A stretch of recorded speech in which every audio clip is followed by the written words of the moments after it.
everyone and welcome back to my channel. So today's class we are going to make a triangle number pattern question.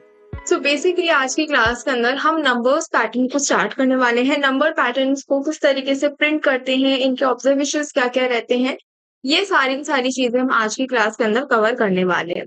तो यहाँ पर हम बिल्कुल basic right angle triangle जो रहता है हमारा नंबर पैटर्न का, उससे हम स्टार्ट कर रहे हैं.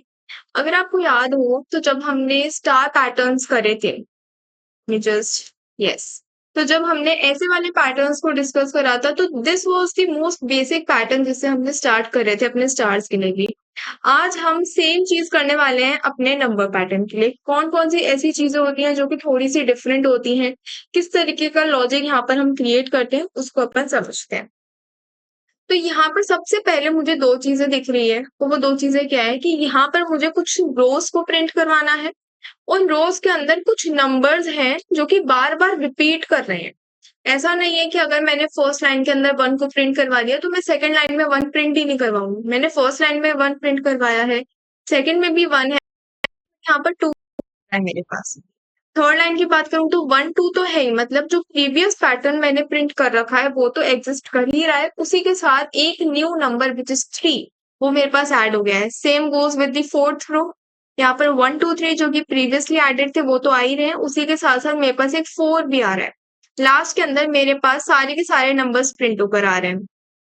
अगर लेट्स से मेरी n की वैल्यू यहाँ पर 5 अगर मैंने ले रखी है, n की वैल्यू अगर 5 है, तो मैं यहाँ पर कह सकती हूँ कि the number of rows I want to print is equals to the number of basically the digit I want to print. अगर मुझे 5 रो प्रिंट करवानी है, इसका मतलब मुझे 5 नंबर, मतलब 1 2 3 4 5 तक मुझे अपनी प्रिंटिंग रखनी है पैटर्न के अंदर. ठीक है, अब यहाँ पर इसको समझते हैं कि ये प्रिंट किस तरीके से हो रहा है.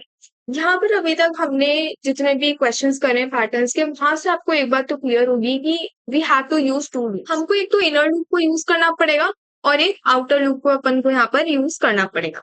अब आउटर लूप को अपन यूज कर रहे हैं, इनर लूप को यूज कर रहे हैं, लेकिन अपन यूज करेंगे कैसे, किसको प्रिंट करवाने के लिए करेंगे. देखो, सबसे पहले बात करते हैं आउटर लूप की. आउटर लूप क्या करेगा, आउटर लूप ट्रैक करेगा कि हमको कितनी नंबर ऑफ रोज को यहाँ पर प्रिंट करवाना है. दैट इज हाउ मेनी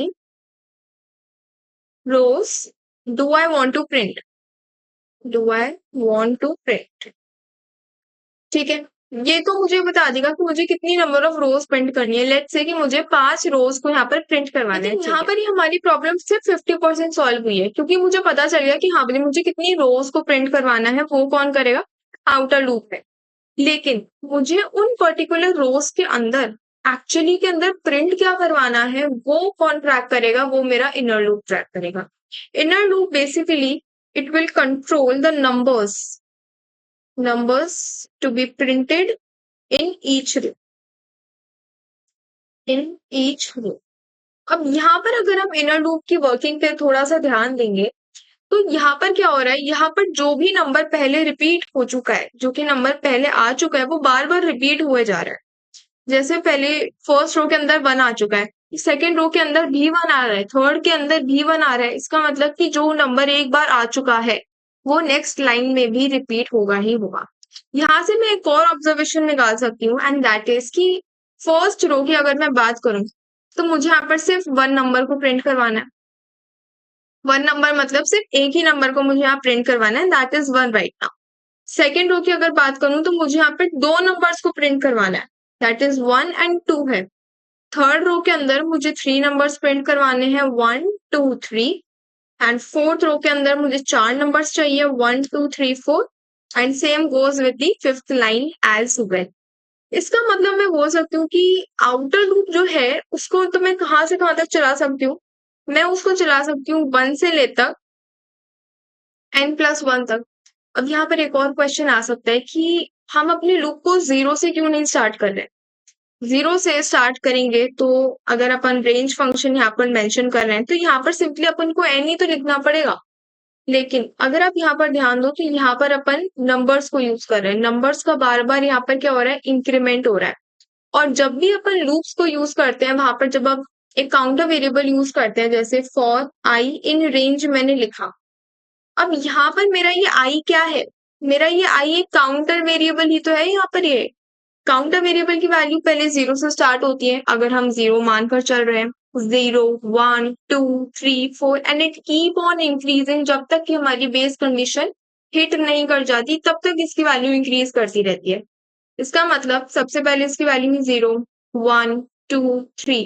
अब यहाँ पर 0 से तो मुझे प्रिंट नहीं करवाना, तो मैंने अपनी रेंज की वैल्यू क्या सेट करी, 1 to n+1। तो यहाँ पर एक बात की तो क्लैरिटी हो गई that I have to start my loop from 1। 1 से मैं स्टार्ट कर रही हूँ, 1, 2, 3, कहाँ तक मैं जाऊंगी, 5 तक जाऊंगी। 5 तक अपन वैसे जाएंगे, लेकिन अगर n+1 की बात करें तो अपन 6 तक जाएंगे, लेकिन प्रिंट सिर्फ ये चीजें होंगी, ठीक है। अब यहाँ पर मुझे एक चीज दिख रही है कि हाँ भाई, यहाँ पर 1, 2, 3, 4, 5 आ रहा है और पैटर्न के अंदर भी 1, 2, 3, 4, 5 आ रहा है। अब मुझे बस इन ये जो 1, 2, 3, 4, 5 है, आई की जो वैल्यूज है, मुझे इसको इस तरीके से अरेंज करना है, इस तरीके से लॉजिकली अपने लूप के अंदर सिमेंटिकली इसको अरेंज करना है कि मेरा इसी से ही पैटर्न डिस्क्राइब हो जाए पूरा। मैं सिर्फ इन्हीं चीजों को यूज करूं, इन्हीं नंबर्स को यूज करूं एंड मेरा पूरा का पूरा पैटर्न यहाँ पर बन जाए। अब वो किस तरीके से हो सकता है उसको समझते हैं। अब यहाँ पर अपन ने एक आउटर लूप का तो देख लिया कि अब मुझे क्या करना है, मुझे 1 से लेकर n+1 तक चलाना है, मुझे 5 रो चाहिए। 1, 2, 3, 4, 5, 1, 2, 3, 4, 5, 5 रोज मुझे यहाँ पर मिल जाएगी। परफेक्ट। अब हम बात कर रहे हैं इनर लूप की। इनर लूप के अंदर हमको ये देखना है कि मुझे कौन कौन से नंबर्स को प्रिंट करना है। अब इनर लूप में let's say I am taking for j in range and अभी इसकी जो अपन कंडीशन है वो थोड़ी देर बाद में स्पेसिफाई करते हैं, ठीक है। अगर मैं मान लूं कि j की वैल्यू, देखो स्टार्टिंग के अंदर तो क्या रहेगा, स्टार्टिंग के अंदर i की वैल्यू रहेगी, स्टार्टिंग के अंदर हमारे i की वैल्यू रहेगी 1 एंड i की वैल्यू मेरे पास यहाँ पर ट्रू रहेगी बिकॉज हमारे पास जो ये मैंने कंडीशन स्पेसिफाई करी है, i is less then 5 right now, less than 6 right now, ठीक है। तो यहाँ पर अपन आ जाएंगे अपने इनर लूप के ऊपर। इनर लूप में सबसे पहले j इनिशियलाइज होगा बाय 1। यहाँ पर अब मुझे एक चीज समझ में आ गई कि मुझे क्या करना है, मुझे इसको 1 से इनिशियलाइज करना है। 1 से ही क्यों इनिशियलाइज करना है उसको भी अभी अपन समझेंगे, डोंट वरी अबाउट इट, ठीक है। तो मैंने यहाँ पर इसको 1 से इनिशियलाइज करा। अब लेट्स से अगर मैं यहाँ पर j की जो ये करंट वैल्यू है, जो ये j का नंबर अभी सेट है, अगर मैं इसको यहाँ पर प्रिंट करवा दूं, मैंने यहाँ पर इसको सिंपली प्रिंट करवाया है, ठीक है। अभी कुछ ज्यादा नहीं सोचना, अभी बस ये समझना है कि अपन कर क्या रहे, ओके। इसका प्रॉपर ड्राई रन समझेंगे, प्रॉपर कोड समझेंगे, everything will be done, okay. And यहाँ पर मैं 1 प्रिंट कर कर इस इनर लूप से बाहर निकल गई, ठीक है। इनर लूप से अपन बाहर निकल गए और अपन आए ऊपर। अपन आए अब अपने आउटर लूप के ऊपर। In fact let's do one thing, हम इसका कोड ही कर लेते हैं प्रॉपर एक बार। तो सबसे पहले अपन यूजर से पूछने वाले हैं how many rows do you want to print. सबसे पहले input enter the number of rows, fine. Now secondly मुझे क्या करना है, मुझे एक आउटर लूप बनाना है। Outer loop will be for I in range and range कहां से कहां तक सेट होगी, 1 से ले तक n+1 तक यहाँ पर रेंज अपन सेट करने वाले। सेकेंड लाइन के अंदर मूव करेंगे फॉर j इन रेंज। अब इसकी अपन यहाँ पर क्या कंडीशंस रखेंगे,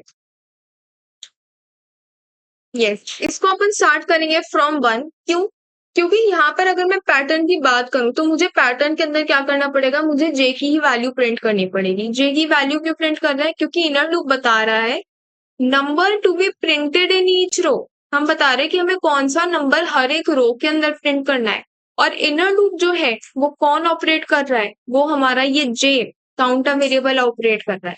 तो इसीलिए हमको क्या करना पड़ेगा, यहाँ पर अपन को j की ही वैल्यूज को प्रिंट करवाना पड़ेगा, ठीक है। अब इतनी बात तो क्लियर हो गई कि j की वैल्यूज प्रिंट होगी, लेकिन अब वो किस तरीके से प्रिंट होगी। के अंदर i की वैल्यू 1 है, j की भी वैल्यू 1 है, तो यहाँ पर मैंने 1 को प्रिंट करवा दिया। लेकिन उसके बाद यहाँ पर j की वैल्यू अपडेट नहीं हो रही है। उसके बाद I am exiting the loop and moving to the next row.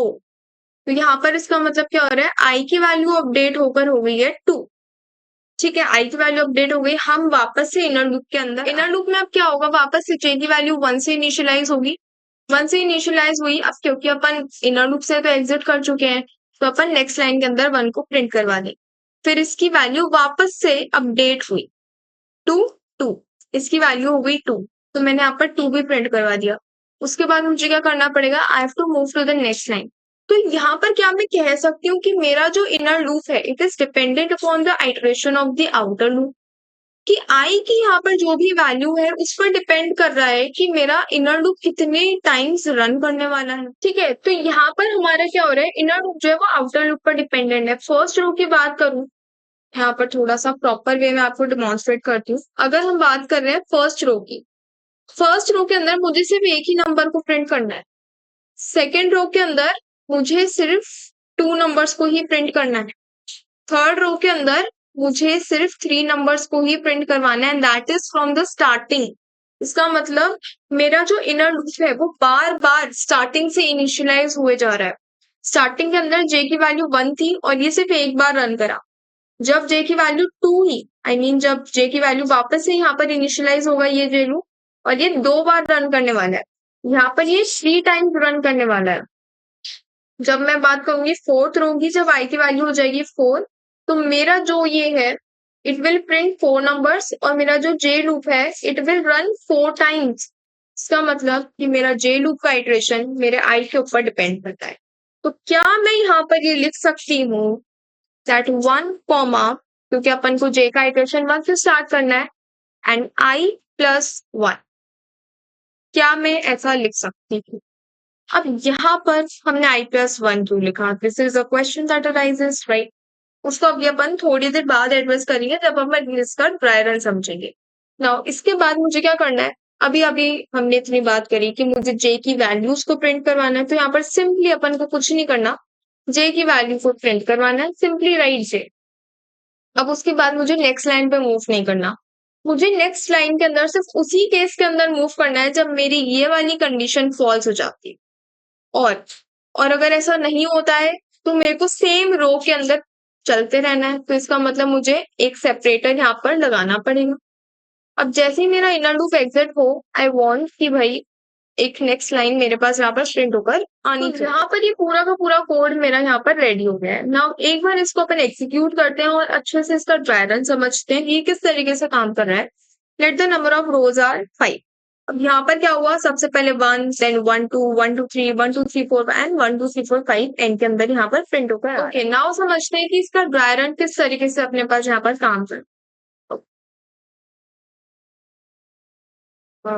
Actually